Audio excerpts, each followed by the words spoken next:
Tu es Arnaud Motreff. Tu es né en région parisienne à Vitry-sur-Seine le 19 novembre 1979 et nous avons grandi ensemble à Cachan dans le 94. Tu partages ta vie depuis près de 20 ans maintenant avec Sabrina, qu'on embrasse fort d'ailleurs. Tu as 2 enfants, Nolan 16 ans et Lohan 11 ans, et tu habites aujourd'hui à Thonon-les-Bains en Savoie. Jusque-là, on est d'accord. Tu es agent immobilier depuis près de 18 ans, team leader dans le réseau EXP avec ta team Arnaud Motreff Immobilier, et tu es formateur consultant et surtout un mec mortel. Comment je sais tout ça ? Parce que je partage ta vie depuis maintenant plus de 35 ans. Enfin, quand je dis que je partage ta vie, on se comprend. On a vécu des moments pro et perso incroyables, parmi les meilleurs de ma vie. On pourrait parler pendant des heures de tes performances impressionnantes d'hier et d'aujourd'hui, et on va certainement le faire dans le cadre de ce podcast. Mais moi, je préfère m'attarder sur comment tu as réussi à faire ce que peu de nos confrères arrivent à faire. Je t'ai vu travailler au quotidien pendant près de 11 ans et je peux dire une chose, c'est que les performances ne s'obtiennent pas tout seuls. Nous sommes accompagnés d'un grand monsieur de l'immobilier. Il vit et travaille aujourd'hui à Thonon dans le Chablais, mais ce soir il joue à domicile chez lui à Sèvres, la ville où il a réalisé ses premiers records. Mesdames et messieurs, prenez place et veuillez accueillir comme il se doit celui qui a inscrit son nom dans la légende, meilleur vendeur de France 2016 chez Century 21. Nous sommes avec Arnaud Motreff. Go, go, go! Merci pour cette présentation. Et là, je suis Christophe Al-Youssef, accompagné de Mika, et on vous souhaite la bienvenue sur Dis-nous tout. Christophe Al-Youssef. Allô, c'est Mika. Et ça va aller très loin. Arnaud, t'es à Paris parce que demain il y a le marathon. Oui, exactement. Et t'es un grand sportif. Je suis sportif amateur avec mon âge de 44 ans, mais c'est vrai que j'aime courir. D'ailleurs, je passe mon temps à courir après le temps. Alors, de temps en temps, je cours pour de vrai. Pour courir après autre chose. Voilà. Toi aussi, tu cours après le temps. Tout le temps. Ouais. Je suis pareil, toi aussi. Moi, j'ai un vrai problème d'organisation, vous le savez maintenant. Mais bon, on essaye de s'adapter. Est-ce que ton côté sportif, il t'apporte beaucoup dans le métier d'agent immobilier ? Le côté sportif, il m'apporte beaucoup dans toutes les sphères de ma vie. C'est quand tu focuses, par exemple, on parle du marathon, quand tu focuses sur le chemin, ton esprit, il apprend à vraiment se concentrer. Et du coup, la concentration, ça me sert dans tous les départements de ma vie. Tout le temps. Alors moi, je peux confirmer ce que disait Arnaud, puisque les performances que tu avais réussi à mettre en place à l'époque à Sèvres 2015, où là, effectivement, tu montes pas sur la première place du podium, mais tu finis quand même 2e du réseau Century 21, ce qui est déjà une excellente performance pour la première année dans le réseau. Et c'est là, je crois, que tu as commencé à mettre en place ton programme sportif pour faire le premier marathon, si je dis pas de bêtises. Ça s'est croisé, en fait. Le premier marathon, je l'ai fait à Paris, c'était en avril 2014. D'accord. Donc, j'ai fait ce premier marathon sans aucune préparation. Je suis allé vraiment avec la naïveté. Je sais mettre un pied devant l'eau, donc pourquoi pas faire ça sur 42 km. Et en fait, j'ai mis presque 5 heures. Je suis arrivé dans un état physique fatigué en profondeur. Et du coup, ensuite, je me suis structuré avec un coach sportif et tout ce que m'a inculqué le coach, en fait, vraiment en substance, toute la deuxième partie de 2014, ça m'a aidé aussi pour le travail. Et puis, naturellement, l'année 2015 qui a suivi, cette discipline, cette organisation, cette structure de l'esprit, tout s'est mis en place sans aucun objectif professionnel, en cas dans ces chiffres-là. L'année où j'ai dépassé les 400 000, l'objectif, c'était de faire 300 000. Donc, on a fait plus de 100 000 de plus que l'objectif. C'est venu naturellement. Je t'ai pas arrêté là, t'as couru 60 km. Mais c'est vrai qu'on a remarqué souvent que les performeurs, beaucoup de performeurs étaient coureurs à côté, marathoniens, parce qu'il y a vraiment un lien entre les deux. Je dois être l'exception qui confirme la règle. Encore faut-il que je sois considéré comme performeur. Et encore, je suis champion du monde du nombre de hot dogs avalés en 1 heure. Donc, ça demande aussi de la discipline et de la structure.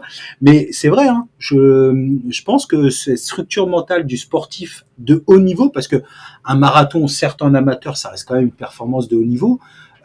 C'est un peu les mêmes qualités qui sont demandées pour une performance professionnelle de haut niveau, non ? Alors, je peux pas parler au nom des sportifs de haut niveau. Ce qui est sûr, c'est que tous les trois, on a un point commun, au-delà d'être des mecs. On est animé, habité et même parfois dévoré par la passion.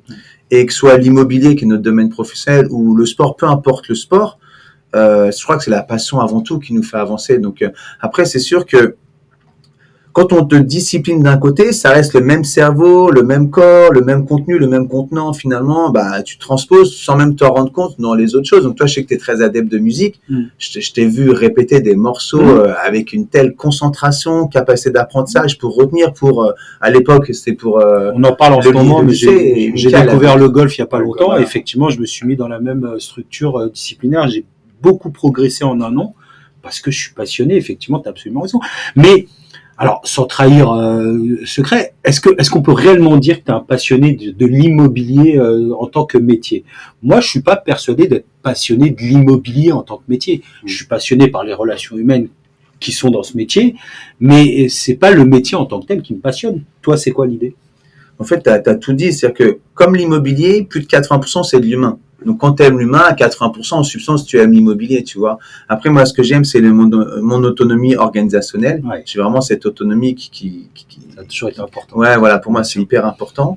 Donc, du coup, et j'ai toujours eu besoin de me sentir utile. Donc, finalement, comme j'aime l'humain, en plus, j'aime me sentir utile et que je peux le gérer de manière autonome, en lien direct avec les intérêts des prospects pour qu'ils deviennent clients, ben, finalement, cette alchimie va bien. Mais si tu me réponds de manière plus souvent, je suis pas un adepte de la décoration, je suis pas un adepte de la construction, promotion, je suis pas un adepte de tous les matériaux de construction, je suis un adepte de l'occupant du bâti, De l'humain.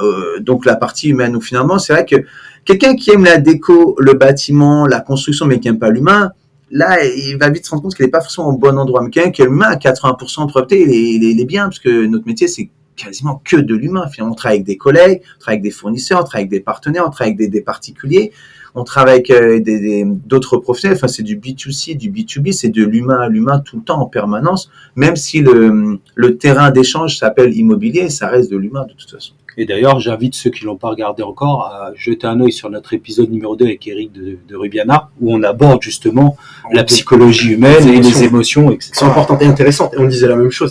Ce qui est intéressant, c'est ça. Hein, c'est arriver à trouver des solutions. Tu disais utile, être utile. Trouver des solutions quand ça va pas. Il n'y a rien de mieux que tiens, ça bloque, tout le monde s'arrête et toi tu dis non, moi je vais aller chercher une solution. Ben, c'est ça, être vecteur de solution, c'est hyper gratifiant pour nous. Et la personne, elle est reconnaissante de la solution qu'on lui apporte. Donc, moi, j'aime bien le côté, j'apporte la solution et je disparais. Tu vois, limite, moi, j'ai pas besoin qu'on me dise merci pendant 15 ans. J'ai pas besoin qu'on me dise merci. Je sais que j'ai donné le meilleur de moi-même. Ouais. Je vois que ça a débloqué une situation. Bah, je passe à une autre mission. Toi, t'es fier de toi. Moi, j'ai besoin qu'on me dise merci. J'aime bien qu'on me dise merci. Bah, justement, on va inviter Denis Beauville bientôt qui nous expliquera la différence sur le besoin de reconnaissance de soi par rapport à soi-même et puis par rapport aux autres. Mais non, c'est vrai qu'Arnaud, là-dessus, c'est vrai que tu te suffis. Enfin, si toi, tu considères que tu as fait le mieux, voilà, tu passes à autre chose. Tu passes à autre chose, tu sais que tu as fait ton travail. Quoi. Tu sais, c'est un peu, des fois, tu donnes 20% et les gens, ça leur suffit. Mais toi, tu sais que tu n'as donné que 20%. Et des fois, tu donnes 150%, les gens, ça leur suffit pas. Mais c'est important de se dire que là, tu as donné 50%. À un moment donné, ça n'avait peut-être pas suffisamment les armes, les outils, les relations, le potentiel à l'instant T pour cette mission. Bah, il y a des missions qui nous dépassent, c'est le principe de la vie, comme il y a des situations qui nous dépassent. Bah, je suis assez à l'aise avec le fait que je donne tout ce que je peux. Si ce que je donne, c'est suffisant, tant mieux. Si ce que je donne, c'est pas suffisant, bah, c'est qu'il faut qu'ils trouvent la solution ailleurs. Ouais, et toi, tu arrives à te conforter, enfin, tu es content de toi, parce que tu sais que toi, par contre, tu es parti à 150%, même si la personne ne te le rend pas. Même si j'ai pas obtenu le résultat. Tu vois, par exemple, demain, on parlait du matin, demain, je vais donner tout ce que je peux. Ouais. Que je mette 3 heures ou 6 heures, le but, c'est que je donne tout ce que je peux. Il faut que j'arrive avec l'énergie vide au 42e kilomètre, tu vois.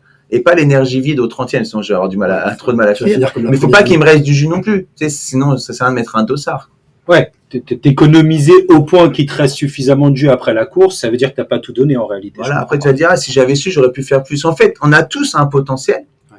Ben moi, mon truc, ce qui m'anime, c'est aller chercher le maximum du potentiel, peu importe les uns les autres, tu vois. Donc finalement, d'ailleurs, dans l'immobilier, il y en a qui ont le potentiel pour faire 100 000. Ouais. Mais si c'est 100% de leur potentiel, ils ont plus de mérite qu'un qui fait 300 000 alors qu'il a le potentiel. 500, tu vois, c'est plus ça. Ça dépend de chacun. Ouais. Voilà, c'est plus ça qui m'anime, quoi. Est-ce que c'est sa plus grande qualité? Toi, tu connais bien ou pas? Je te lui demande avant de te demander ta meilleure qualité. Parce que la plus grande qualité d'Arnaud. La plus grande qualité, est-ce que c'est ça? Franchement, alors, il a beaucoup de qualités. professionnellement encore bien plus que d'autres, humainement évidemment, sa plus grande qualité? C'est une bonne question. Hein. Ou ça peut-être pas la plus grande, sa plus utile, enfin si, sa plus grande, celle qui sert le plus au quotidien et qui apporte quelque chose au métier justement, parce que tu apportes beaucoup au métier. Moi, c'est un peu ce que j'avais dit à Century 21 quand justement tu avais été récompensé et qui me posait la question. Il a cette capacité à repousser les frontières du possible. C'est-à-dire qu'à un moment donné, quand Arnaud décide quelque chose, Arnaud le fait. Si ce qui est décidé est loin dans les frontières, il y va quand même. Et on avait, à l'époque, on a explosé beaucoup de plafonds de verre qu'on s'était nous-mêmes mis grâce à toi, sous ton impulsion. Et ça, c'est une des principales qualités. Il y en a beaucoup, encore une fois, mais c'est vrai que j'ai toujours admiré ce côté-là. Moi, je suis pas, je me restreins bien plus que ce que ne peut faire Arnaud, tu vois. Et ça, c'est lié à quoi? Est-ce que ça, c'est la qualité ou est-ce que la qualité, c'est juste action, action, action, finalement est-ce que tu agis tout le temps dès que tu parles Mais pour répondre, si tu veux bien, Arnaud, parce que moi, j'ai la chance de le connaître depuis longtemps, je sais que tu voulais aborder le chemin d'Arnaud, le chemin de vie, etc.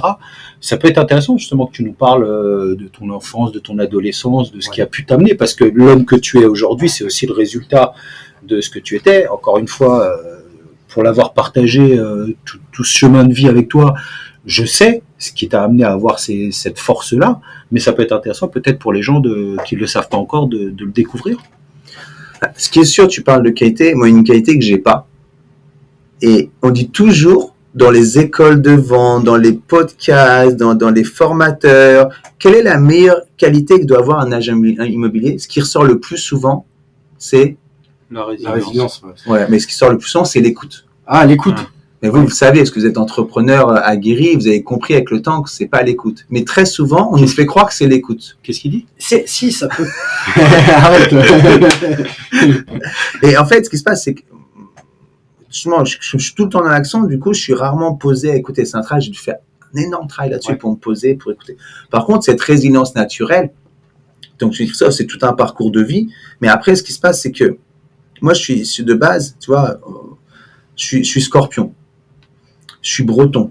Je sais pas, je suis quelqu'un qui suis on-off, binaire. J'y vais ou j'y vais pas. Ouais. J'y vais pas ou j'y vais. Donc, il n'y a pas de notion d'écoute. Il y a une notion de j'y vais ou j'y vais pas, tu vois. Donc, à un moment donné, l'immobilier, quand Christian m'a proposé à l'époque cette opportunité c'était l'automne 2006, et on a commencé le 2 novembre 2006, je dis, j'y vais. J'y connaissais rien du tout. Mais, au départ, mon cerveau, il avait programmé le on. C'est parti. Il n'y avait pas de bouton hybride. Il n'y a pas de bouton égal. Il n'y a pas de j'y vais pas. J'y vais pas. Et ça, pour moi, j'y vais, mais. Alors, non, voilà. C'est on. Voilà. J'y vais. Voilà. Et ça, tu me demandes, c'est toujours difficile de parler de soi, mais ce qui est sûr, c'est que je suis dans ma 18e année de métier, donc d'entrepreneuriat, parce que même quand tu es salarié, tu dois avoir le mindset d'un entrepreneur. Bravo. Dans l'immobilier. Amen. C'est qu'un statut, tu vois. Amen. Donc finalement, l'écoute, ça n'a jamais été montré. Et encore aujourd'hui, être assis à écouter quelqu'un, c'est ce que j'appelle aujourd'hui une compétence consciente. C'est je programme, là, je vais être en mode professionnel à devoir écouter pour d'autant mieux comprendre mon interlocuteur et lui apporter la solution qui me semble la meilleure pour lui, tu vois. Mais avant tout, il faut la résilience. Mais c'est pas naturel.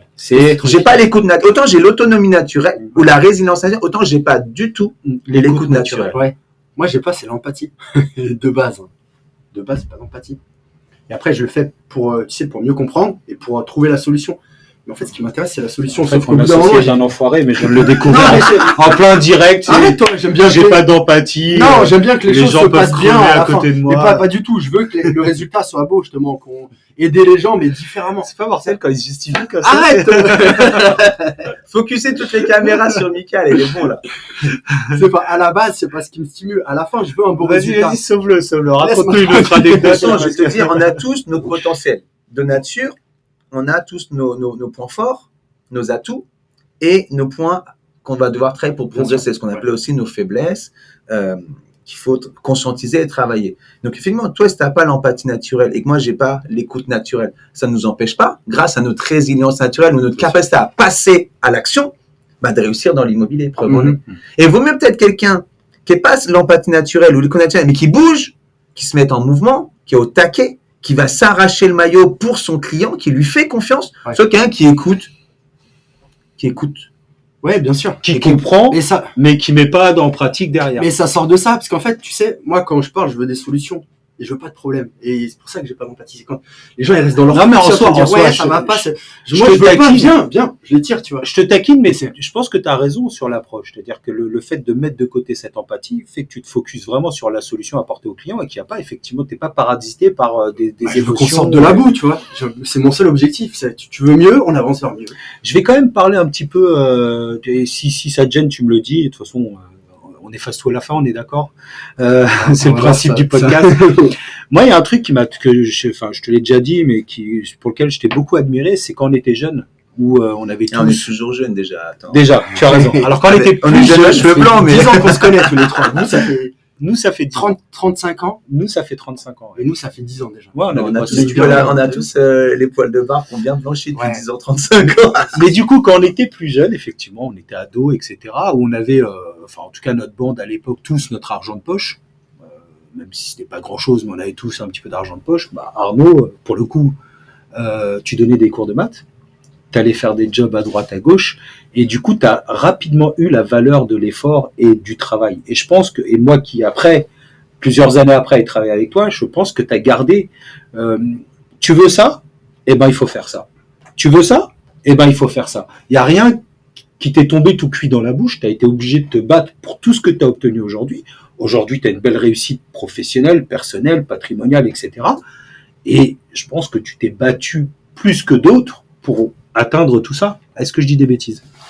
Je sais pas si je me suis battu plus que d'autres, mais plus tôt que les autres, ou dès le début, j'ai jamais attendu après les autres. Donc c'est pas une question d'intensité de combat ou de dureté de combat, c'est que dès le début, dans ma programmation, je comptais que sur moi. Donc forcément, je comptais ni sur ma mère ni sur mon père pour peut-être avoir un peu d'argent de poche pour acheter un t-shirt ou payer une glace ou j'en sais rien. J'avais toujours ce goût pour les mathématiques, de circonstances. Après, on a tous notre zone de génie. Moi, je comprenais vite les mathématiques et à l'instant T, j'arrivais à peu près à bien les réexpliquer. Donc, je m'étais acheté. Au début, j'ai donné les premiers cours de mathématiques en bus. Avec les premiers sous, je me suis acheté un vélo. À Il l'époque, a arpenté toutes les rues de la ville, qu'il pleuve, qu'il vente, qu'il neige, il était toujours en vélo. après, j'ai acheté un Incroyable. kawaii. En fait, finalement, mon premier boulot, c'est d'être prof de maths à domicile. Donc, c'est vrai que tu commences, t'as rien. Et donc, finalement, après, tu t'équipes. Comme nous, dans l'immobilier, toi, au début, t'as rien. Après, il te faut une voiture, Un appareil qui photo, t'emmène, un un peu appareil plus photo, performant, etc. voilà. Et c'était le même principe, mais inconscient. Inconscient, parce que j'étais au lycée. Et au lycée, et d'ailleurs, je sais pas, tu te souviens, j'étais le premier élève du lycée à arriver au lycée un matin en vélo. Tout le monde se battait pour avoir le 2 roues à moteur ou la voiture ou le bus. Et- On avait un bus qui amenait, le bus. qui était blindé. Et moi, en fait, comme je faisais attention à mes dépenses, je prenais pas l'abonnement de bus et j'ai préféré investir dans un vélo parce qu'une fois que tu achètes un vélo, à l'époque c'était en francs, c'est bon, ça te fait tout le temps, quoi. Tu vois, c'était fini l'investissement. Et du coup, j'étais le premier élève à arriver en vélo au lycée. Et dès le lendemain, Ouais, il y en a- un deuxième vélo, un troisième vélo. Ils ont mis un parking à vélo à la Et fin. ils ont aménagé des racks à vélo, c'est rigolo. Donc du coup, tout ça pour Lycée dire- Mistral de Première Fresnes fois. pour ceux qui se rappellent. et ça, c'est assez rigolo comme anecdote. On se raconte ça maintenant. Donc effectivement, en fait, je pense pas avoir combattu plus que d'autres. C'est surtout que dès le début, quand j'ai voulu quelque chose, mon conditionnement naturel, c'est de compter sur moi. Et du coup, ça m'a. Alors peut-être que le fait que ça venait pas naturellement des parents, ça m'a renforcé le fait de compter sur moi. Mais je l'ai pas mal vécu pour autant. Et aujourd'hui, c'est Non, vrai c'est que. vrai. C'est vrai. Tu vois, ça m'a pas C'était fait moi. presque une fatalité. C'était comme ça. C'est ma normalité. Exactement. Ouais, Et tu l'as vécu et tu l'as Ouais, pris. c'était ton Mais chemin, ça. là où c'était dur quand même à l'époque, je pense que ça t'a aujourd'hui dans ta vie d'adulte, ça a été facilitant parce que ce nous on se force à faire aujourd'hui, c'était naturel pour toi parce que Ouais. tu l'as fait toute ta vie. C'est devenu lui, en fait. C'est devenu toi, exactement. Non, c'était déjà moi, je pense. Ouais. Je pense que c'était déjà moi, et il se peut que dans le même mode, en famille monoparentale, j'étais éduqué par ma mère, qui c'était sa vie de femme, était toute seule, elle avait tellement de charges mentales, enfin, tellement de choses à gérer, à penser, même si elle aime son fils, tu vois, c'est maintenant qu'on est parents, on comprend, on a beau aimer nos enfants, des fois on est On fait des happé erreurs par tous tous, les trucs bien de sûr. la vie, donc, du coup, en fait, puis j'étais fils unique, donc finalement, quand t'es en famille monoparentale, t'es souvent tout seul, en fait, t'es souvent tout seul avec toi-même. Donc, tu peux gamberger à ce que tu veux, à ce que tu veux pas, à tes rêves. Et finalement, ça se met assez naturellement place avec tous les crash tests, tous les essais-erreurs. C'est ça que je reviens sur la raison, parce qu'en fait, des crash tests, évidemment, le premier cours de maths que j'ai délivré pour lequel j'étais payé, je vous le dis, l'élève, il a rien compris. Hein. J'étais pas. T'apprenais à apprendre bah aux oui, autres, bien sûr. bah oui. Tu vois ce que je veux dire? Donc, faut dire les choses. Et c'est pareil dans l'immobilier. Le premier mandat qu'on rentre, c'est le pire mandat de notre carrière. La première découverte acquéreur, on n'a rien découvert de l'acquéreur. Et en fait, c'est là-dessus où quand tu acceptes fondamentalement que ce que tu fais pour la première fois, c'est la pire fois de la manière que tu vas le faire, bah après, tout le reste, ça peut être que mieux finalement. Absolument. Et tu gardes à l'esprit que chaque fois, tu t'engages avec toi à faire mieux la fois d'après, bah on progresse. Mais il a fini très très bon prof de maths. Pour preuve, c'est que ma mère, qui est quand même exigeante. J'allais dire radine, mais exigeante, c'est bien. On va couper radine. Hein. Exigeante. Elle prenait Arnaud pour donner des cours à mes frères. Elle payait Arnaud pour donner des cours à ma mère. Et s'améliorer ou pas? Ma mère, elle négocie le kilo de concombre au marché de Bagneux, quand même, pour que tu comprennes un petit peu. Donc, pour qu'elle accepte de faire venir Arnaud, c'est que vraiment, il y avait de la considération sur le résultat. C'est marrant ce que tu dis, j'ai lu une phrase tout à l'heure, je l'ai écrite, ça n'a rien à voir. Ça y est, on dévie. L'illettré du XXIe siècle ne sera pas celui qui ne sait ni lire ni écrire, mais celui qui est incapable d'apprendre, de désapprendre et de réapprendre. C'est pas mortel, ça? C'est magnifique. Vous avez vu, j'ai lu ça tout à l'heure. Tu peux pas la redire doucement que tu sais que mes capacités d'écoute sont limitées par texto seulement. L'illettré du XXIe siècle ne sera pas celui qui ne sait ni lire ni écrire, mais celui qui est incapable d'apprendre, de désapprendre et de réapprendre.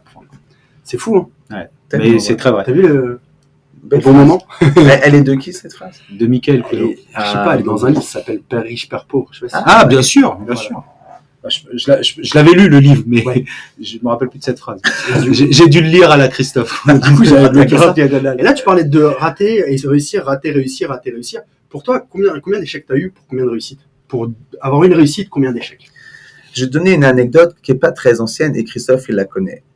L'année 2016, j'ai pu acter pour plus de 500 000 euros. C'était 511 300 euros hors taxe, tu vois, moi.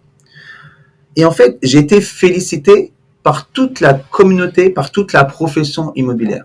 Et tu ne me croiras peut-être pas, ça me faisait rien. Parce que je sais que j'avais plus d'1 million d'euros qui sont passés dans mes mains et j'ai dû avoir un taux de transformation finalement en business rentrée, business sortie. Limite, j'ai perdu la moitié du business. Tu vois, peut-être pas la moitié, mais vraiment beaucoup. En tout cas, tu sentais que tu pouvais faire mieux, quoi. Vraiment, cette année-là, j'étais tellement dans tous les sens, tout était minuté, tout était calibré, que j'ai des rendez-vous que j'ai dû écourter parce que j'avais un autre rendez-vous qui m'attendait, mais c'est là qu'il y avait l'affaire et c'est pas l'affaire d'après, tu vois. Donc, en fait, c'est toujours difficile de trouver l'équilibre entre la quantité et la qualité. Et quelqu'un qui, je reste convaincu aujourd'hui, je crois que ça a déjà été fait, mais ça pourrait être fait plus souvent, un conseiller qui anticipe bien, il peut faire 1 million d'euros hors taxe encaissés à l'année. Tout dépend de son marché local, évidemment, parce que nous, on est à la marché à la Porte de Paris. Une moyenne de vente, c'est entre 12 et 13 000 euros hors taxe, donc ça nous aide. Mais même, finalement, pour raisonner en nombre de ventes, aujourd'hui, n'importe quel conseiller à plein temps, formé, qui maximise son potentiel, peut faire minimum 40 ventes à l'année sur 40 semaines travaillées. Donc, c'est en fait, les ventes qu'il ne ferait pas par rapport à 52, c'est juste les semaines où il se ressource, il profite de la vie, il part en vacances, et voilà. Et ça, bah, moi qui développe aussi, tu le sais, et je te le confirme, depuis l'année 2020, j'ai lancé un organisme de formation. C'est l'objectif, de faire 40 ventes par an, chaque année, de manière maîtrisée. Et d'aider les gens qui font appel à ton organisme de faire... ça, justement. Voilà. C'est l'organisation de faire des meilleurs choix, ça, alors, finalement. Alors, banalise pas. Non, mais parce que la plupart des formateurs, c'est Yaka Faucon, c'est beaucoup de choses. C'est des techniques commerciales, c'est de l'organisation, c'est de l'investissement. C'est avant tout de l'investissement. Mais excuse-moi, je vais te laisser répondre. Juste, fais pas le formateur classique. Non, mais il n'y a pas de formateur classique. Ce qui est sûr, c'est que c'est des années cumulées. Voilà. Donc, c'est pas... je pense que ce que je veux dire, c'est qu'il n'y a pas de recette miracle qui marche du premier coup avec tout le monde. Ça, c'est du bullshit qu'on nous met sur la tête, cliquer, sortir notre carte bancaire et payer quelque chose. Ce qui est sûr, c'est que je considère que quelqu'un qui ne connaît pas l'immobilier, dès sa première année, il va avoir 80% d'échecs minimum et 20% de transformation. Ça peut lui faire en substance 100 000 euros ou 50 000 euros ou 70 000 euros, peu importe. En tout cas, c'est entre 8 et 12 ventes la première année, en partant de zéro mandat, zéro acquéreur, zéro Ce qui serait ambassadeur. déjà une belle zéro performance. connaissance. Entre Mais ça, c'est Bien possible. sûr, bien Parce sûr. que le problème, ce qui se passe, c'est quand un novice, maintenant que j'habite proche de la montagne, je prends souvent l'exemple du ski. Quelqu'un qui a jamais skié, si tu donnes un bon conseil dès le début, il va prendre tout de suite les bons plis. Si tu donnes un mauvais conseil ou pas de conseil ou un conseil hasardeux, il va descendre la piste sur les genoux, sur la tête, sur le dos, il va tomber, mais finalement, il pourrait progresser beaucoup plus vite. Ouais. Donc en fait, je trouve qu'il y a beaucoup de gâchis dans les premières années de ceux qui se lancent. Absolument. Nous, on a été, et grâce à Christophe, j'ai été gâté de rencontrer Denis Beauville qui, pas dès le début, ce que j'ai rencontré à peu près, mais à moins de 12 mois de présence dans le métier, plusieurs fois j'ai voulu arrêter, abandonner. Ouais. Denis, avec des mots, avec de la méthode, avec de la stratégie, avec de la technique, mais avec beaucoup de mindset aussi, m'a fait garder le cap et ma deuxième année a été bien meilleure que la première grâce à... Donc en fait, il faut se former, mais avec les bons formateurs. Je lutte chaque jour, et il y en a qui vont me détester après cette phrase, contre les formateurs, enfin les hommes et les femmes qui s'appellent formateurs, qui n'ont pas vu un client depuis 5 ans, 10 ans, 15 ans, 20 ans. Ouais. Mais c'est ce que je sous-entendais Mais tout à l'heure. Je suis complètement Mais tu d'accord peux avec ça. pas, ça change trop vite, surtout là on parle de 5 ans, les 5 dernières années là, attention. Mais non, mais on en rigolait tout à l'heure. Mais c'est comme si moi je montais une formation sur perdre du poids alors que je suis moi-même en surpoids. C'est la même chose. Tu veux donner apprendre à un mec à faire de l'immobilier, il faut quoi? Bien sûr. Toi-même, tu en fasses. Ce qui est ton cas, puisque à côté de ça, tu es avant tout d'ailleurs aujourd'hui agent immobilier dans le réseau EXP, team leader, donc avec une équipe autour de toi que tu formes aussi au quotidien, et formateur. C'est-à-dire qu'avant tout, tu es agent immobilier d'ailleurs. Exactement. En fait, moi, je suis conseiller en immobilier de proximité avec option formateur pour celles et ceux qui veulent progresser et augmenter leurs résultats, gérer leur temps, gérer leur énergie, gagner en technique, gagner en stratégie, gagner en organisation. Je prends toujours l'exemple encore de la montagne. C'est que le prof de ski, il skie avec son élève. Bien sûr. Et tu le suis, ça devient un guide. Moi qui fais maintenant de la haute montagne, le guide, il s'appelle pas formateur, il s'appelle guide. Et pour moi, formateur doit rester formateur. C'est quelqu'un qui a une théorie, il te la ressort, il a une soupe, il te sert la soupe, tu la consommes, tu rajoutes du sel, du poivre, c'est souvent ce qui se passe. En plus, parfois, il existe des bons formateurs qui t'expliquent bien, un bon contenu bien expliqué. Et l'apprenant, il rajoute quand même son sel, son poivre, son épice, son aromate. Donc, de toute façon, Il se l'approprie. voilà. Alors que quand tu as un guide, quand tu es en haute montagne, le guide, il met le pied droit devant, tu mets le pied droit devant, tu es 3 mètres derrière ou un peu plus loin selon la distance de la cordée. Toi, et là, tu progresses parce que tu te mets dans le pas de quelqu'un qui maîtrise et qui sait faire ce que tu vas apprendre à faire. Donc, c'est vrai que la formation, moi, je parle même plus de programme de formation, je parle de programme de transformation et je refuse pour l'instant de faire du e-learning sans raccord avec du live. Tu parles beaucoup d'accompagnement, d'ailleurs, tu te considères plus comme un accompagnateur que comme un formateur. Ça, on en parlait aussi en off tout à l'heure. Oui. C'est très à propos par rapport, tu pourrais parler de guide en fait aussi. Là, tu as le guide de haute montagne, ça pourrait être un guide de l'immobilier. Mais c'est marrant parce que quand on parle d'un prof de tennis, d'un prof de ski, etc., ça paraît évident que le mec doit maîtriser son sport et son domaine pour le transmettre. Et c'est vrai qu'en immobilier, t'as des mecs qui sortent de nulle part, qui n'ont jamais fait, c'est que de la théorie. Ou qu'on fait il y a longtemps. Mais quelqu'un qui a fait l'immobilier il y a 50 ans, même s'il faisait des scorings impressionnants pour son temps dans le contexte de pop, le marché, il a tellement changé. Les modes de fonctionnement, les attentes, les besoins, la manière de fonctionner, tout ça a changé. Les codes ont changé. Alors on va me dire, oui, mais le trait d'union, c'est l'humain. L'humain n'a pas changé. Potentiellement, oui, mais tout l'environnement, tout l'écosystème a tellement changé. Non, mais les besoins, c'est rare les formateurs. Rappelé, Non, mais c'est rare les formateurs qui sont axés sur le développement personnel et sur l'humain. Tu vois, par exemple, on parle de Denis souvent. Denis, ça fait longtemps qu'il n'a pas pratiqué, mais Denis, il est effectivement axé énormément sur le développement personnel, la psychologie client. Donc, même s'il n'a pas fait une vente la semaine dernière, ce qu'il te transmet est absolument, tu le disais toi-même, phénoménal et t'aide à performer. Mais je te parle des mecs qui te disent pour rentrer. C'est ça. Il n'est pas formateur. D'ailleurs, il se revendique n'étant pas un formateur. Exactement. C'est ça que je parle vraiment de défendre. On a toujours du mal. Moi, Non, mais il se présente comme un accompagnateur. Coach, il aime pas trop. Mentor, il aime pas trop. Mais je crois qu'ils sont dû lui demander. Mais on parlait effectivement des formateurs qui te disent voilà, pour rentrer un mandat, il faut faire ça. C'est quand la dernière fois que tu en as rentré? Vas-y, c'était il y a quelques années déjà. Bon, ça, c'est difficile à entendre. Et d'ailleurs, moi, je le vois aujourd'hui, tu disais, j'ai créé une équipe au deuxième semestre 2022. Donc là, ça fait 18 mois que l'équipe elle est créée. ceux qui progressent le plus et le plus vite au sein de mon équipe, c'est ceux qui me demandent de les Qui accompagner au marche dans tes rendez-vous. pas. Ouais. Ouais, soit ils me demandent de les accompagner au rendez-vous et on peut débriefer, soit ils m'accompagnent à mes rendez-vous. C'est ceux qui progressent le plus et le plus vite. Les autres, ils progressent, mais beaucoup plus lentement. C'est flagrant. Donc, ce qu'il faut, si tu veux apprendre à faire quelque chose, observe celui qui fait Ouais. et Celui qui fait bien. Si celui je qui peux me fait permettre. bien, bien sûr, et demande-lui de t'observer et puis échange.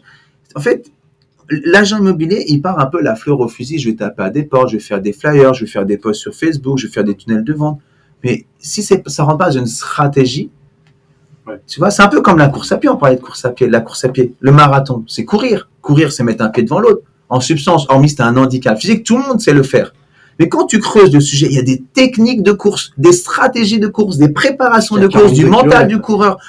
Tous les leviers du coureur, on les retrouve dans l'entrepreneuriat et qui plus est dans l'immobilier. Oui, mais le 42 km du coureur, c'est le 500 000 euros hors taxe à l'année de l'agent, du conseiller immobilier. Ouais, mais une stratégie, quoi. le design, il faut un plan d'action, il Un faut le plan respecter, il faut un agenda, il faut le quotidien, tu vois. C'est chaque jour, tu rajoutes un petit peu pour faire une année.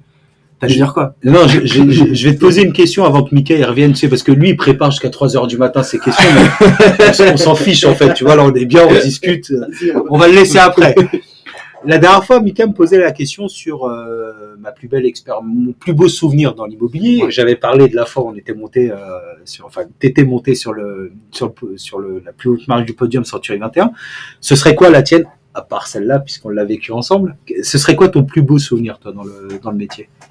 Ah, dans le métier? Ou pas, d'ailleurs, te censure pas. Non, après, c'est vrai que mes plus beaux souvenirs, on peut dire ce qu'on veut, même si c'est ce qui m'anime, ce qui me dévore, c'est la passion du métier, mais mes plus hautes intensités, c'est la naissance de mes 2 enfants. Tu vois, en fait, et pourtant, dès que j'ai un temps de libre, bizarrement, je vais penser comme un grand jeu vidéo géant, ce qu'on appelle notre métier d'agent immobilier, d'entrepreneur dans l'immobilier, de ce que tu veux, finalement. Mais l'intensité qui est restée le plus profondément ancrée en moi, c'est de voir les 2 enfants sortir du ventre de leur maman. C'est quelque chose qui est, tu vois, donc c'est les 2 souvenirs de vie. Après, dans le travail, on a tellement cumulé, mais tellement des crises de rire, des crises de larmes, des crises de peur, des crises de colère. Enfin, non, on a eu une collaboration incroyable. Tous les états émotionnels ont été touchés à 1000%, quoi. Tu vois, plus 100, moins 100, on s'est vu dans des états. Est-ce que tu as eu un plus gros doute si tu n'as pas eu de bon moment? C'est marrant comme ça. J'écrivais sur LinkedIn il y a 2 jours un post sur le doute. Sur le doute et le temps, là. Pareil, je me reconnais le temps. Chaque jour, je me lève plus pauvre. Ok. J'ai dit, vas-y, je retourne me coucher. Ça m'a parlé tout de suite. Non, mais c'est vrai. Tu sais que cette phrase-là, j'ai discuté informellement avec, j'étais avec des amis comme ça. C'est informel, tu sais, un apéritif entre amis où tu discutes. Et il y en a un, il dit, comme ça, hein, il dit, chaque matin, je me lève plus pauvre qu'hier. Et en plus, le gars, financièrement, est très riche, celui qui disait ça. Alors moi, j'ai assimilé ça à son genre. Je me dis, c'est du charriage. Bon. Et puis, je dis, qu'est-ce qui te fait dire ça? De quoi tu parles, tu vois? Il me dit, mais regarde, chaque jour qui passe, je me rapproche de la fin. Tu vois, c'est un peu glauque. Mais en fait, ça m'a fait un levier. Et moi, je me suis toujours dit, ce que j'ai de plus précieux à partager avec moi-même et avec les autres, c'est mon temps. Et lui, il me l'a dit autrement. Il m'a parlé carrément, tu vois, le sablier. Tu sais, le sablier, de toute façon, il est retourné. Le jour où il n'y a plus, tu sais pas, d'un coup, ça peut s'accélérer et ça, personne ne sait. Donc, c'est vrai que cette notion-là, donc en fait, ce qui se passe, c'est que le doute, j'en ai tout le temps. Tout le temps. Parce que je suis lucide sur le fait qu'on est 100% responsable de ce qu'on fait et de ce qu'on ne fait pas. Mais je suis assez à l'aise avec l'idée on n'est pas 100% responsable du résultat. Tu as un côté fataliste, quoi. Tu donnes ce que tu as à donner, ce que tu disais tout à l'heure. Ouais, exactement. Ça revient à ce que tu disais tout à l'heure. Ouais. Des fois, tu peux avoir, par exemple, pour moi, je reste toujours, tu sais, dans tout ce que je partage, je parle toujours du 80-20 pour simplifier, tu vois. Et ben, c'est le seul point dans mon décompte du 80-20 où je dis, tu es responsable à 100% de ce que tu fais ou pas, de ce que tu envoies, de ce que tu envoies, tout ça, mais tu es responsable que à 90% du résultat. Comment ça va être accueilli à un moment donné? On parlait d'émotion tout à l'heure. Moi, je peux te donner un message, mais je maîtrise pas ton état émotionnel du présent. J'ai pas ton paradigme, j'ai pas tes repères, j'ai pas tes standards. Alors, charge à moi de bien les découvrir pour te faire passer un message de quelque chose, mais admettons. Ben, je suis pas responsable à 100% de comment tu vas accueillir mon message, tu vois. Mais je suis quand même responsable à 90%. C'est à moi de bien soigner le fond et la forme du message pour que il te touche. Mais le résultat, tu ne le maîtrises pas. Bah, pas à 100%. D'ailleurs, il y aurait plus de vie. Enfin, il y aurait plus le charme de la vie, finalement. C'est une autre question. Est-ce que c'est mortel, il y a un doute que tu as que les gens croient que tu n'as pas. Ou tu sais, alors vraiment les gens doivent traduis croire parce que invincible. Arrête, j'ai fait un effort là. Là, Les gens doivent croire. en fait, ce que veut dire Mika, c'est que les gens te voient comme un grand performeur, machin, etc. Est-ce que, alors moi je connais la réponse, c'est pour ça que ça me fait marrer, parce que j'ai quand même Arnaud, si ce n'est tous les jours, mais très régulièrement au téléphone, donc il y a le backstage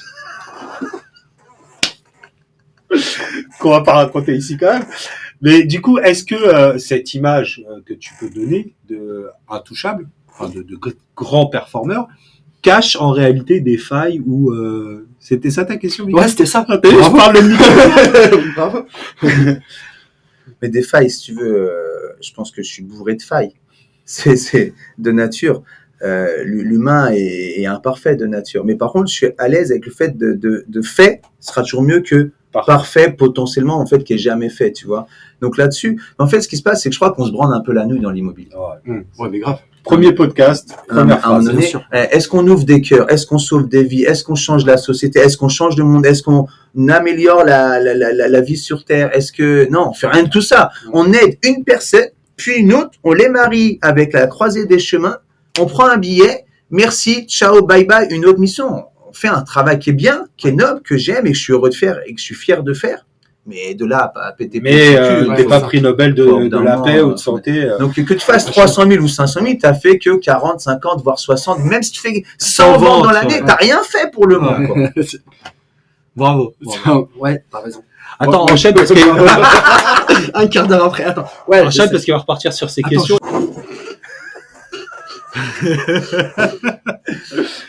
Moi, je te disais, enchaîne, il va repartir sur ses questions. Mais il écrit à 3h du matin, tu les comprends même pas, ces questions. Non. Vas-y, viens, on essaye de... Il te reste... Les 5 dernières années, qu'est-ce qui a le plus changé dans ta vie d'agent immobilier? Parce qu'après le Covid, il y a eu de grands changements. Les gens, tout à l'heure, on le disait, ils n'ont pas changé, mais leur mode de fonctionnement a changé. Comme il y en a plein qui sont passés en télétravail, la consommation a changé. Qu'est-ce qui, toi, a le plus changé les 5 dernières années dans ton métier d'agent immobilier? Tout. En fait, le métier a changé. Alors, entre-temps, j'ai changé de région. Ouais. Je passais de la vie très urbaine à la Porte de Paris, donc à Sèvres, où avec Christophe, on a exercé. Et Christophe, il y a encore avec son agence qui resplendit. Là, bravo pour l'ancienne, d'ailleurs, elle est magnifique. Et moi, je suis allé dans un endroit dynamique, frontalier, mais qui reste quand même semi-urbain, quoi. Entre semi-urbain, semi-rural. Donc déjà, c'est pas le même marché. Je connaissais personne et personne me connaissait. J'ai mis du temps à comprendre comment ça marchait, les villages et je comprenais un. C'est quoi, on me donnait. Je me souviens toujours, un premier rendez-vous, on dit j'habite à tel endroit et dans le GPS, je ne trouvais pas. Mais moi, je ne savais pas que ça s'écrivait B-R-E-T, ça s'appelle Brest. J'avais tapé B-R-A-Y. Jamais j'ai trouvé la ville. C'est jamais arrivé. Donc, je suis reparti à zéro. Mais en fait, ça, c'est juste, il a pris sa stupidité de Paris, il l'a emmené là-bas, c'est tout. Donc, quand tu repars à zéro, donc je suis reparti à zéro, tous les standards que je pensais maîtriser, enfin que je maîtrisais ici, que je pensais pouvoir dupliquer, n'ont pas marché. À Paris, les gens sont naturellement pressés, voire pressants. Tu vois, il faut que ça aille vite. Ouais. Là-bas, faut pas jouer à ça. J'étais trop speed pour eux. Donc ça, j'ai dû rapidement réajuster la façon d'être, de faire et la temporalité. Donc je suis reparti à zéro en relation, en organisation, en connaissance du secteur, en code et besoins locaux. Tu vois, c'est plus effectivement le confinement. Et entre-temps, il fallait se digitaliser. Christophe, je ne sais même pas utiliser aujourd'hui un peu plus, mais non, blague à part. Dans le contexte de l'époque, les téléphones, ça me mettait des tickets dans les mains, trop de téléphones. C'est pas mon truc. La technologie, le digital, je trouve que ça a plein de vertus, ça a énormément d'avantages et ça devient. Mais c'est pas naturel, encore une fois, chez toi. C'est une compétence, encore une fois, que tu as acquise, comme l'écoute dont tu parlais tout à l'heure. Ouais. Parce que c'était important de le faire. Mais parce que c'est un outil indispensable. Sinon, ça et c'est vrai qu'il y a des gens qui me disent waouh, non, t'es à l'aise avec le digital. Mais chaque jour, je perds du temps à comprendre. Tout à l'heure, on voulait mettre sur mode avion. Ouais. J'ai pas trouvé du premier coup. Tu vois, c'est pas mon truc, quoi. Tout n'est pas bon à dire. Parce que le mode avion, c'est juste une blague. Il y a un avion, à un moment donné, t'appuies dessus, ça y est, c'est réglé. Non, mais tu vois, c'est pas naturel. À chaque fois, je dois réfléchir. Comment, tu vois. Et en fait, il y en a qui ont ça naturellement. Donc, ce qui a changé, c'est que le monde s'est digitalisé. J'ai dû me digitaliser avec le monde. J'ai dû redécouvrir le métier dans un nouvel endroit. Et en fait, finalement, si je devais, et je te le dis aujourd'hui, Christophe, et je te le confie, Mika, si je devais faire la même méthode de travail de 2010 à 2017, qui ont vraiment fait mes belles années ici, où je suis actuellement, jamais Ça j'aurais fonctionne percé tel que j'ai percé Ouais. là. Mais tu as réussi à t'adapter, justement. Tu as Ah, réussi ouais. puisque tu performes aujourd'hui. Alors différemment, puisque tu n'es plus dans la même. Nous, à l'époque, on était dans une grande franchise, on cherchait les performances, c'était ton leitmotiv le matin, etc.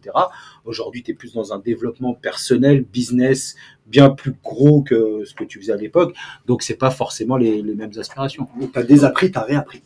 Bah, ce que tu sais, c'est ça, complètement. Mais Donc, c'est vrai, t'es lettré, toi, ta c'est phrase là, elle prend tout son sens parce qu'effectivement, à un moment donné, si tu bourrines, et en fait, c'est un peu pareil, même si tu déménages pas, chaque client, il est différent. Ouais. Donc, si tu as une méthode pour aborder un rendez-vous avec le client, on va dire Monsieur, Madame Dupont, qui a bien marché avec Monsieur, Madame Dupont, l'ambiance, l'atmosphère, eux, il fallait avoir une atmosphère un peu basée sur la convivialité, la sympathie, la proximité, eux, ça marchait bien. Mais si ton rendez-vous d'après, tu t'adaptes pas, et tu as Monsieur, Madame Durand, alors j'ai rien contre les Dupont et les Durand, mais qui sont plutôt au profil introverti, qui cherchent pas la sympathie, qui cherchent pas de proximité, ils veulent des réponses très rationnelles. Si tu es exactement le même agent immobilier de la maison 1 Dupont à la maison 2 Durand, bah, tu vas être adoré. L'autre, ils vont jamais te rappeler potentiellement. Ils vont te dire, bah, merci, au revoir, ciao, bye bye. Puis ils vont te le dire par mail, vu leur profil. Très rationnel, préfère le canal email, écrit. Et là, je comprends pas. Mais il y a beaucoup de profondeur dans ce qu'il dit. Alors, on va pas avoir le temps de tout analyser aujourd'hui, mais en gros, j'invite les gens à aller regarder sur tes formations parce que là, tu es en train de parler de découverte du client. Parce que pour pouvoir justement s'adapter à Dupont ou à Durand, il faut découvrir et Dupont et Durand. Et tu parles d'apport de services adaptés justement à la découverte, mais ça, on va pas pouvoir développer forcément aujourd'hui. Mais c'est au cœur de ta méthode justement de formation, si je dis pas de bêtises. Tu sais, si tu veux, apparemment, on valide communément que 80% de l'immobilier, c'est de l'humain. La deuxième, à mon sens, la deuxième qualité la plus importante pour réussir, c'est toujours pas l'écoute. C'est l'adaptabilité. Ou la capacité à découvrir et s'adapter. Être caméléon dans le jargon un peu entre nous, mais c'était ça. Ouais, c'est-à-dire en fait pour moi, la qualité 1, c'est tout ce qui touche à la résilience. La qualité 2, c'est tout ce qui touche à l'agilité, la flexibilité, l'adaptabilité, mais dans la découverte de l'interlocuteur, qui touche aussi à l'écoute naturellement. L'écoute reste sur le podium pour moi en troisième position ou en deuxième, troisième ex aequo. Mais tu vois, à un moment donné, si tu écoutes, tu découvres une situation dans ton écoute, dans ton observation et que tu t'adaptes pas, ça sert à rien. Non, bien sûr. T'es d'accord? Après, faut pas être dans la suradaptation en disant j'ai deviné comment il fonctionne, c'est bon, j'ai radé, lui il a l'air sympa, je vais mettre dans ça, lui il a l'air introverti, je vais faire non, penser n'est pas savoir, disons. Ouais, exactement, tu commences à penser quand tu arrêtes de savoir. Donc c'est vrai que penser n'est pas savoir. Donc à un moment donné, c'est toujours et dans le même titre, moi j'en ai marre de alors je lutte pas contre l'écoute aujourd'hui, je profite pas du podcast les gars pour lutter contre l'écoute, mais l'écoute ça sert à rien si c'est pas couplé avec une observation qui complète l'écoute. On dit toujours plus de 60% de l'information, elle est corporelle, elle est comportementale. Elle est liée aux émotions, à ce que ressentent les personnes. Et en fait, elle est inconsciente finalement. Bah, c'est à nous d'être observateurs de notre interlocuteur, écouter ce qu'il dit et observer ce qu'il ne dit pas, mais ce qu'il nous dit quand même. Et là, on adapte le fond et la forme en guise d'une réponse adaptée en fond et en forme. Donc, c'est tout un enchaînement, toute une manière d'être humaine. Et finalement, que tu connaisses ou pas le secteur, comment expliquer que des agents immobiliers font 200, 300 000 euros de chiffre d'affaires sans jamais se déplacer? Tu m'expliques ça, comment ils font?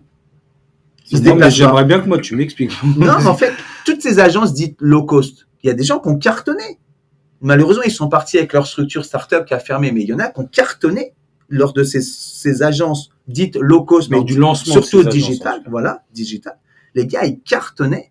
Mais ils étaient déjà en visio quand nous on découvrait le bouton pour allumer Zoom. Ils étaient déjà en visio, ils avaient déjà des liens d'accès. Et les gars, ils faisaient plus de 200 000 pour les meilleurs, bien sûr, mais comme dans tous les réseaux finalement, sans aller chez les clients. Ils écoutaient, ils faisaient les trucs et tout. Attends. Et je me souviens aussi à l'époque, tu te souviens, Christophe, il y a les premiers chasseurs immobiliers. Je sais pas si tu te souviens. Ah, oui. Nous, on faisait 200 000, 300 000 et après plus dans la progression. Mais certains faisaient autant que nous, juste en s'occupant uniquement des acheteurs. Tu te dis, mais attends. Ouais. Donc en fait, je pense que chacun doit trouver sa voie, savoir sur quoi il est bon, sur quoi il est moins performant, moins bon, et explorer à fond son potentiel sur les parties où il est bon. Et quitte à ce que ça devienne un spécialiste de la recherche, un spécialiste. Voilà, à mon avis, quand tu es vraiment extrêmement bon sur un domaine, bah autant mettre dessus. Tu as un levier différenciant naturel. Bien sûr. Et en plus, c'est là que tu vas être. T'es reconnu comme l'expert en plus. Bah, voilà, c'est pour ça. Donc, ce que je dis, il y a trop d'AGMD, ils veulent vendre du ultra haut de gamme, du produit d'investissement, du machin, du truc. Faire le généraliste alors que. Alors, faut trouver l'équilibre en fait. C'est que chacun doit trouver sa voie, tu vois. VOIE, VOIX, finalement, chacun doit trouver qui il est et se mettre sur ce qu'il peut incarner. Le meilleur message pour moi, c'est celui qu'on incarne naturellement et pas celui où on a besoin d'un super marketing, d'un costume, d'un habillage. Trop d'artifices et du coup on comprend plus qui tu es, on comprend plus quel est ton message, quelle est ta spécialité, qu'est-ce que tu vas apporter finalement. Pourquoi tu regardes t'as plus de saveur, tu dis. Pourquoi tu regardes Mika en disant ça? C'est pas Quand je parlais personnalité. Il faut enlever le costume. Vas-y, remets ton jogging, Mika. Arrête de faire genre. Sportif comme t'es, toi. Mais après, peut-être ça peut choquer certaines et certains qui nous regardent, mais c'est vrai qu'à un moment donné, j'en ai marre, on fait l'apologie de l'écoute. Si tu n'observes pas, ça sert à rien. Et si tu n'as pas la résilience et l'adaptabilité, ça sert à rien non plus. Donc, je pense que l'écoute isolée du reste n'est rien. Ouais. Bien sûr. Ça reste indispensable, mais c'est C'est rien. un des outils Ouais, de la voilà. trousse qu'il faut Ouais, avoir. exactement. Et s'il y en avait un, alors, un outil. Quelqu'un qui commencerait aujourd'hui, par exemple. Si tu pouvais lui donner un super pouvoir, tu lui donnerais quoi? Le super pouvoir, non, Ouais. je l'inviterais soit à choisir un super guide. Un super guide. Ouais. Ok. Ouais. Il va tout lui apprendre, lui. C'est surtout ça, parce que il y a cette guéguerre de marques, de réseaux qui existe depuis la nuit des temps. Ouais. On s'en fout. Ce qui compte, c'est avec qui tu veux travailler sur ta zone de chalandise. Bien sûr. Ou même si c'est en échange distanciel avec des regroupements poulet, ça dépend de ta capacité à t'animer dès le matin. Il y a des gens, ils ont besoin que quelqu'un leur tape sur l'épaule pour dire, hey, tu vas y arriver. D'autres, ils se tapent sur l'épaule seuls. D'autres, ils n'ont même pas besoin de se taper sur l'épaule, ils sont déjà partis. Ça dépend des gens. Donc, il faut choisir les gens qui te complètent bien. Voilà. Donc, il faut que tu choisisses des gens qui te font du bien, qui t'encouragent. Des fois, il faut choisir des gens qui croient plus que toi-même en toi. Hein, ça, c'est important. Bien sûr. Important, ouais. Parce que le capital. Parce que le choix dont tu parles, il faut le faire pas quand tout va bien. Parce que Non, quand tout va bien, tout va bien. Il faut le faire en anticipant quand ça ira moins bien, quelle personne tu vas avoir à tes côtés pour justement t'aider à Non, repartir. mais même dès le début, carrément. Dès le début, c'est indispensable. Évidemment, dès le début. Ce que choisis je veux dire, bien, c'est que dans ton, c'est pas quand ça va pas, quoi. C'est quand ça va. Enfin, si, c'est quand ça va pas justement. Quand ça va bien, Bien sûr. tu mets Mika, tu mets Arnaud, tu mets Christophe. Si ça va bien, on accompagne bien les mecs. Rappelle les Mais discours. par contre, quand ça va pas, c'est là où il faut bien choisir son guide, quoi. C'est vrai, ouais, t'as raison. Mais tu sais, ce qui se passe, on dit toujours d'un patron, quand tout va bien, c'est grâce à son équipe. Et quand ça va pas, c'est à cause de lui. Tu peux dire la même chose du sélectionneur de l'équipe de France. Ouais, exactement, on dit toujours ça. Donc en fait, et les conseils, c'est pareil. En fait, quand un conseiller fait une vente, comme par hasard, là, c'est uniquement grâce à lui. Bien sûr. Tu vois? Ni le marché non plus. C'est Et quand ça va pas, c'est à cause du marché ou du patron ou du manager ou du collègue ou du vestiaire ou de la marque. C'est toujours à cause des autres quand ça passe. C'est incroyable ça, cette capacité. Et c'est tellement vrai. Donc peut-être que ce qu'on peut dire aussi pour les agents immobiliers qui veulent franchir un palier, ils veulent passer de 100 à 200, de 200 à 300, de 400 à 500 et plus. Et d'ailleurs, vous pourrez demander à des ultra performeurs qui dépassent 700, 800 chaque année, on les voit pas. Ils n'ont pas le temps de parler, ils sont en train de travailler en permanence. Mais prenons quelqu'un qui part de zéro, qui veut aller à 100, 150, 200. Et ben, ce qui est important, tu l'as très bien dit avec ta phrase, c'est dès qu'il fait quelque chose, soit ça a marché, il faut qu'il prenne quand même de la hauteur quand ça marche pour justement analyser, mettre un process, dupliquer, analyser. Donc, tu vois, pas banaliser ça. Ben voilà, mais moi, je suis à l'aise avec les gens. Non, personne. Moi, j'ai une théorie. On est à l'aise naturellement uniquement avec 30% des gens. Et donc, en opposition. Pas tout le monde. Tu l'as sorti d'où celle-là? Tu sais, c'est tout ça. Ouais, je vais te le dire. J'ai fait plein d'études avec plein d'agents que j'accompagne et j'ai fait alors ça vaut ce que ça vaut, mais sur un bon panel quand même. C'est toi qui de plus de 500 conseillers. J'ai fait un panel de plus de 500 conseillers sur le SONCAS. SONCASE. Avec les 7 lettres. J'inclus le E, environnement, écologie. Et en fait, j'ai demandé les 2 prédominances que les gens, à lesquelles ils se correspondent. Est-ce que c'était plus sympathie, orgueil, nouveauté, tu vois, écologique, ça. Argent. Ou argent. Tu vois. Et on s'est rendu compte, alors c'est une observation sur un panel, que leur dernier mandat réussi, rentré ou pas rentré, leur dernière vente réussie en machin, et en fait, on s'est rendu compte que 30%, ils les ont fait naturellement. Tu vois, parce que quand c'était des gens qui leur correspondaient naturellement, tu vois, 2 sur 7. En fait, quand leurs 2 prédominances sur 7, ça matche naturellement bien avec ceux qui ont les mêmes prédominances. C'est de l'observation, ça vaut ce que ça vaut. Mais si tu veux, c'est-à-dire qu'ils n'étaient pas forcément dans l'adaptation de la personne en face, c'est juste que naturellement, ils ont trouvé quelqu'un où ils n'avaient pas besoin de s'adapter, où ça matchait. Donc en fait, si tu veux, quand on a tous un naturel où on est justement naturellement à l'aise avec 30% des gens qu'on côtoie, donc 30% de nos prospects pour qu'ils deviennent clients. Ceux qui passent de un palier, c'est ceux qui conscientisent qui il est, qui arrivent à découvrir qui est l'autre, et en adaptation, il sait que 7 fois sur 10, ils sont pas comme lui. Donc 7 fois sur 10, il va devoir fournir un effort. On nous parle de briser la glace, planter le décor, créer l'atmosphère. Il va devoir œuvrer en restant lui-même, parce que sinon ça se ressent, c'est pas moi, il doit rester lui-même, mais en adaptation, tu vois, à l'autre. Et donc là, il va le rendre l'autre à l'aise avec lui. Et quand par magie, tout le monde va être à l'aise, mais fruit d'un travail d'écoute, d'observation, d'adaptation à son interlocuteur. Parler la même langue. Voilà, ils vont se mettre sur ce. Alors, ça se traduit de manière aussi haute. Tu vas dire, tiens, si tu aimes les voitures, je vais te prendre des exemples sur la voiture. Si tu aimes la cuisine, je prends des exemples sur la cuisine. Tu vois, donc ça, c'est quelque chose qui revient un peu avec le son cas. C'est en fait tout le mot d'ordre. Tant que la caméra se coupe. Je n'aime pas les voitures, moi, ça va, c'est un exemple. Le son cas, c'est une théorie comme une autre. Ça passe par découvrir quels sont les centres d'intérêt de l'autre, qu'est-ce qui l'intéresse, et lui parler en langage de ses centres d'intérêt. Ça peut être aussi ses besoins. Denis emploie beaucoup le terme de besoin. Mais en fait, le son cas, c'est une autre théorie qui vient dire la même chose. C'est que finalement, on est naturellement à l'aise avec une minorité de personnes. Retenons ça pour simplifier. Et donc, c'est-à-dire avec une majorité de nos contacts, on doit créer une connexion. Et quand la connexion, elle est là, on peut vraiment travailler en pleine confiance. Et ça, cette connexion-là, pour moi, c'est le plus dur à établir dans notre Mais une fois que c'est établi, merci, au revoir, chapeau bas les artistes. C'est ce qu'il faut faire aussi. Donc, ce que l'on peut conseiller, pour revenir à ta question quand même, tu dis qu'est-ce que tu conseilles à quelqu'un qui démarre? Je lui conseillerais de prendre un guide qui a la même approche métier que lui. Tu sais, c'est comme dans l'ostéopathie, dans la course à pied, tu vois. Dans tous les domaines de la vie, il y a plusieurs courants.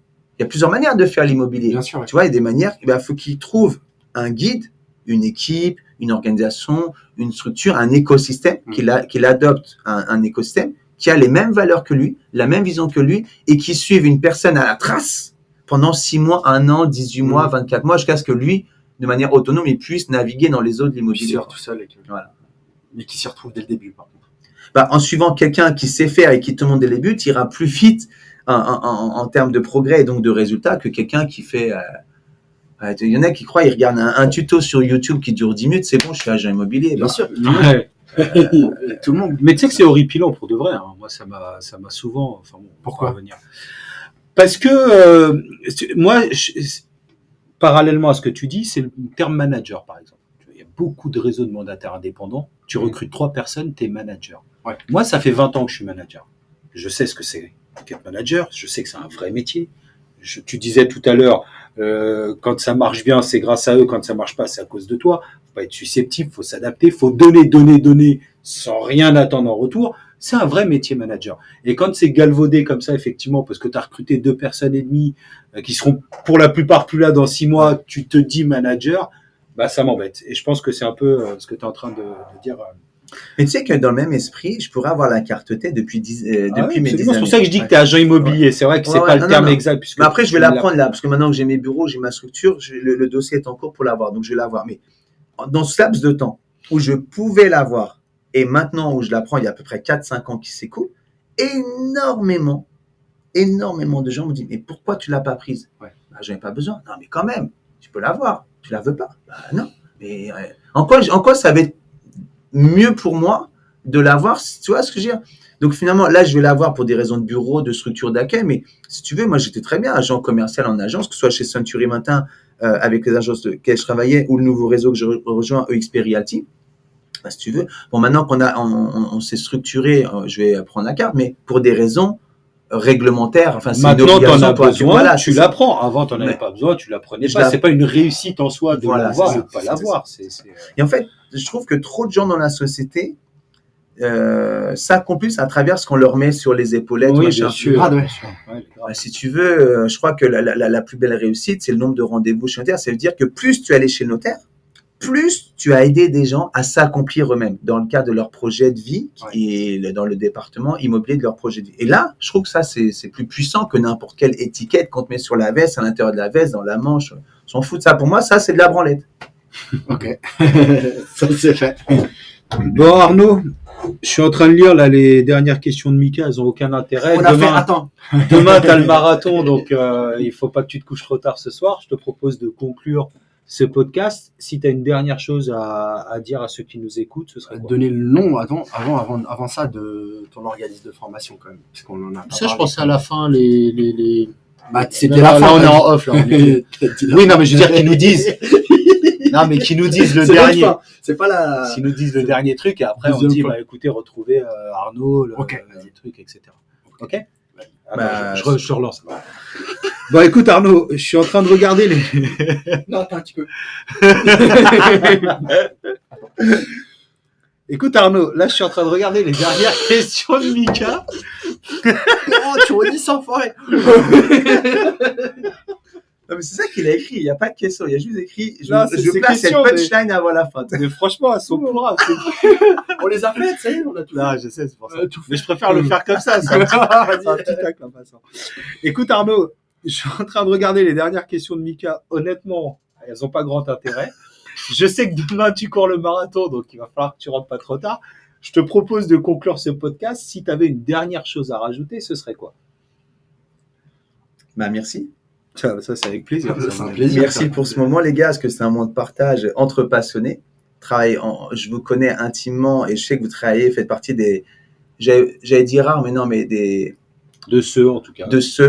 des agents immobiliers qui travaillent avec le cœur. Et je trouve que ça, c'est hyper puissant et je suis très heureux qu'on ait partagé ce podcast.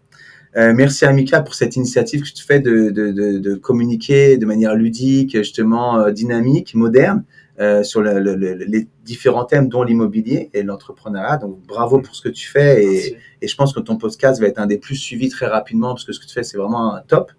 Et merci Christophe à toi pour toutes ces années, parce que tu parlais de management et je mesure que ça ne devait pas être tous les jours facile de manager. Alors oui et non. Puisque tu le Avec du disais recul. tout à l'heure, en fait, quand je savais plus quoi faire, je faisais rien. Et c'est bizarrement, c'est là où ça marchait. Tu me laissais, ça marchait. Ah, j'adore. Non, mais c'est vrai que c'est ce qu'on a fait. Je pense que tu l'as dit tout à l'heure, quand on encadre un groupe, que ce soit un sélectionneur ou en tant qu'entraîneur ou en tant que... Peu importe, quand tu es le leader d'un groupe, ce qui est le plus intense, c'est que le groupe réussisse. Ouais. Et ce qui fait souvent défaut, c'est quand le groupe réussit, bah, il peut oublier le leader. Souvent, le leader, ils sont fous. Mais ce qui est gênant, c'est quand le groupe réussit pas, il focus toujours sur le leader. Pour moi, c'est une alchimie entre les deux. Et nous, on est cette alchimie-là, c'est qu'à un moment donné, tu as le guide et le guidé. Tu as le leader et le suiveur. Et chacun doit connaître qui est qui. Tu vois, tu as des suiveurs, d'un coup, ils se révèlent leader, machin. Et tu as des gens qui se proclament leader. Et en fait, ils lead pour ne pas avancer, ou pour ne pas faire, ou pour continuer à être figé. On les embête pas. Ouais. Tu vois ce que je veux dire? Donc, à un moment donné, je crois que c'est chacun doit ça. Parce qu'on a tous un profil naturellement. Et pour moi, leader, tout ça, c'est des termes, on s'en fout. Alors, redis pas branlette parce qu'on pourra Non. pas le couper deux fois. Justement. Non, mais pour moi, leader, ça veut tout rien dire. Ce qu'il faut, c'est être leader de sa propre vie. Donc, finalement, une fois que tu sais ce que tu fais, il y a plein de gens, ils se lèvent le matin, ils savent pas pourquoi ils se lèvent le matin. Ouais, bien sûr. Donc, finalement, il y a toujours la technique, la théorie. Nous, quand j'ai démarré, c'est pourquoi pas. Tu vois, C'était ça. on dit toujours, faut avoir un big why. Mais tu peux avoir un petit pourquoi pas et y aller quand même. La différence, Magnifique, si j'adore. tu as un big why et que tu n'avances pas, ça sert à rien ton big why. C'est comme l'écoute et l'action, tu vois, ça sert à rien. Tu peux avoir un petit pourquoi pas, mais qui te fait faire un grand pas. Et c'est ça que je peux inviter les gens. C'est peu importe qui a raison, c'est de faire le premier pas. Non, mais conclusion, arrête de prendre la tête Ça, avec c'est une conclusion. mon big why alors. Laisse-moi avec mon petit pourquoi pas. Et Non. j'avance. Bah, fais un petit. Il arrête pas de déjà. me dire, vas-y, trouve ton pourquoi. Laisse-moi tranquille. Pourquoi pas. Mais Voilà. le plus important, Fais un c'est le pourquoi grand pas. pas qui suit. Ça, c'est chaud. Non, mais Vas-y, toi, on t'a dit conclu et toi, tu parles. Je suis en train de me faire défoncer par Mika après. Vas-y. Non, mais c'est vrai que cette théorie, trop de développement personnel, tue le développement personnel. Mais Ça- trop de ça tout, me en fait- fait, c'est en ce qu'on a général. l'impression, L'action, l'action, Non, mais c'est vrai ce qu'on parlait dans notre podcast la dernière fois. Et puis des fois, le fait d'intellectualiser les choses, c'est-à-dire que là, tu as sorti une phrase magnifique sur l'illettré de 2024. C'est pas de moi. Oui, mais tu as plein de choses où tu dis, ah, c'est mortel. Du coup, tu as l'impression que ça y est, tu l'as compris. Mais si tu le fais pas, Ouais. ça sert à rien. Tu sais Je ce te qu'on disais fait. l'autre jour, moi, je suis contre trop de formation même. Hein. Ouais. Et c'est pas contre la formation, hein, mais il y a personne qui va devenir scientifique ici. Il y a personne qui va devenir ingénieur. Il y a des agents immobiliers. Et le seul truc qui marche dans l'immobilier, c'est de lever tes fesses et d'y aller. Et comme ça, on t'explique des choses. Quand tu as besoin de quelque chose, tu viens voir celui qui sait, tu lui demandes, et là, tu vas apprendre en plus. Plutôt que rester 5 heures. La formation, non. L'accompagnement, oui. C'est vraiment Bien ça sûr, dans ouais. l'immobilier qui fera la différence. Après, c'est toujours, tu peux avoir, il faut quand même pas partir. Par exemple, tu t'attaques une partie d'échecs. Si tu connais pas les règles, tu vas te faire fumer. Tu vas te faire disqualifier au premier coup si tu as bougé le mauvais pion de la mauvaise manière. Donc, il faut quand même se former un minimum, mais sans partir sur un cursus de formation de bac plus 5, de bac plus 12. Comme tu dis, on ne nous demande pas d'être cardiologue et d'ouvrir des cœurs. On nous demande d'être un jeune. Donc, il faut des bases. Mais les meilleures bases, c'est celles que tu apprends quand même sur le terrain parce que, souvent, quand on n'ouvre pas des cœurs, il n'y a pas vraiment de risque. Tu vas rater un mandat, tu vas être maladroit avec un client, voilà, mais le risque, il est quand même mineur. C'est un métier qui s'apprend beaucoup sur le terrain. Comme tu le fais sur le terrain, c'est concret. Toi, tu as besoin de ça tout de suite, donc t'écoutes mieux de toute façon. Moi, il y a un truc qui me fatigue vraiment en tant que manager, c'est ceux qui psychologisent beaucoup l'action. C'est-à-dire que ça masque un manque de confiance, une peur, tout ça, je peux parfaitement le comprendre, mais à l'arrivée, tant que tu n'as pas fait ton tableau Excel, on va dire, va prospecter. Par exemple, tu vas faire un tableau Excel en reportant tous les noms, les rues, les machins, les trucs. Il est 12h45, tu n'as pas bougé tes fesses de la chaise. Alors, magnifique ton tableau Excel. Et ton collègue à côté, il sera parti, il aura frappé une porte, il sera fait envoyer paître 200 fois, mais il aura eu le bon contact et il revient avec une exclusivité. Voilà la différence entre les deux. Exactement. Et c'était pour ça qu'on concluait. Parce qu'il courait demander qu'on est reparti sur un autre truc, on va jamais bouger. Le problème, c'est que 3 passionnés qui parlent de leur passo, faut qu'il y ait plus de batterie. Faut qu'il y ait plus de batterie là. Faut que nous on vienne chez toi la prochaine fois. Ah, mais alors, moi je t'invite et tu prends le lead avec Christophe pour l'année. Ça fait 200 fois qu'il va vite. C'est chaud ça. Pourtant, il y a un golf magnifique à Évian, j'ai aucune excuse. Non, c'est un cadre de vie qui est extraordinaire et c'est vrai que la circonstance, c'est que j'ai un cadre de vie qui est magnifique mais si tu veux, pour qu'il soit magnifique, il faut avoir du temps et de l'énergie pour en profiter. Donc, il faut vraiment bien paramétrer ses journées parce que le problème de notre métier, c'est que la passion, à la fois, elle peut t'animer, te faire avancer, mais à la fois, elle peut te dévorer, te bouffer, te dépasser. Et que à Paris, tu as plein de choses à faire en dehors de l'immobilier, en province aussi. Dans les deux cas, ce qu'il faut, c'est savoir qu'on n'est pas des sauveurs de l'humanité. Nous, notre rôle, c'est de détecter quelques projets et les réaliser. Et les résultats, on vit notre vie. Et je crois que c'est ça qui est important, c'est de rester nous-mêmes, notre propre priorité. Et quand on est bien avec nous-mêmes, et ben là, on est d'autant plus disponible pour les autres, tu vois. Tu me demandais le sport, à quoi ça sert? Quand j'ai fait une séance de sport, je peux avoir n'importe quel climat émotionnel à côtoyer après ma séance de sport. T'es zen. Je suis zen, voilà, exactement. Donc, travailler avec efficience, ça tombe bien. C'est un thème qu'on va aborder dans un de nos prochains podcasts avec Denis Beauville. Mais c'est un peu ce que tu disais, du coup, quoi. Oui, résilience au début et efficience pour garder la distance. Écoute, Arnaud, on va te laisser les derniers mots pour nous donner tes réseaux sociaux. Où est-ce qu'on peut te retrouver? Donc, je sais que tu es très présent sur les réseaux sociaux avec beaucoup de contenu très intéressant, l'organisme de formation. Enfin, si tu peux expliquer où est-ce qu'on peut retrouver tout ça. Je pense que le plus simple, c'est de taper Arnaud Mautrel dans la barre Google. Pour ceux qui sont agents immobiliers, mandataires, conseillers, j'ai une chaîne YouTube où tous les mercredis à 10h, on met du contenu vraiment qui s'adresse aux professionnels de la transaction vente en immobilier, principalement résidentiel.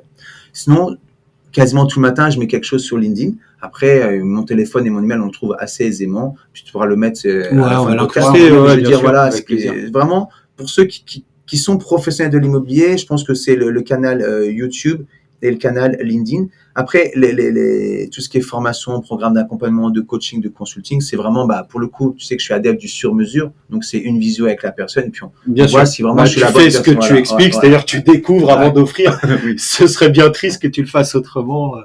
Mais oui, moi, pour dire, mon équipe qui suit ton programme d'accompagnement Top Immo, du coup, je peux te confirmer que c'est progressant. Je sais pas si ça existe. Ça fait progresser. C'est bon sens. C'est bien. On dirait moi. Les gars, merci pour tout. Merci. Merci à tout le monde. Aussi, toutes les personnes qui m'ont regardé. Et maintenant, il y a Will Smith, il est déjà là. Faut qu'on parle. Mustafa Youssef. Aloha. Merci. Merci beaucoup. C'est un plaisir. Ça fait longtemps en plus. Super les gars. Sorry.